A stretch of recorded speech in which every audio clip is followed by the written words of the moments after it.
So it's fall here in the Pacific Northwest, and well, that means the bees are running out of food. And these are first year hives, so they haven't established themselves well enough. In fact, both hives have only really filled out, I'd say, a third of one brood box. So I'll show you that here. So what I'm doing now is I'm putting my feeders in place with my 1-to-1 sugar solution. It's a simple syrup basically, and I'll kind of show you how that works. So yeah, September, Pacific Northwest. Still quite elegant and beautiful, but dry, and not as much blooming. So let's take a look.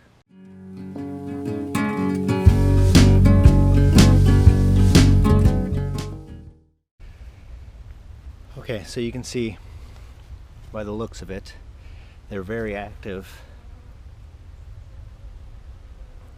They're very active on the top section, middle section of the hive. So what I do is I first place my inner cover over the top. The next thing I do is I have this handy little 4-jar feeder. I place that in place there.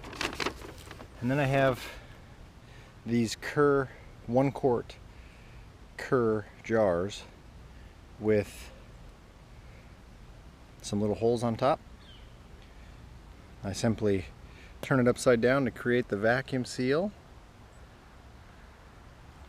and I put it in place. It's that easy.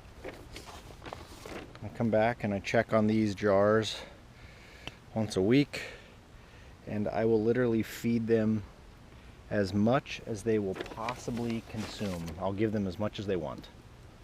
At this point in the year, they need to store up as much food as they possibly can heading into winter. Because remember, a bee's primary objective in life is to store food and get through the cold season and the wet. So then I place an empty brood box on top, which protects them from too many robbers. And then I place the telescoping cover directly over that. Pretty easy. Make sure your lines are as even as possible, just to prevent water and from landing on those and then wicking its way underneath. The last step is placing a heavy rock on top and calling it good. So that's feeding bees in the Pacific Northwest in the fall. I start this as soon as I notice there's a lot less forage available, and when there's still a couple of months of fairly warm nights and somewhat dry days. So you might need to modify that for your area depending on the seasons. And in some places you don't even have to feed bees. When I was in California, I never fed my bees over winter. I just never took so much honey that they didn't have enough to get them through winter. And that's important. You want to save 10-12 pounds worth of honey to get your bees through that winter period and the fall dearth. So that might translate to about 5 or 6 frames.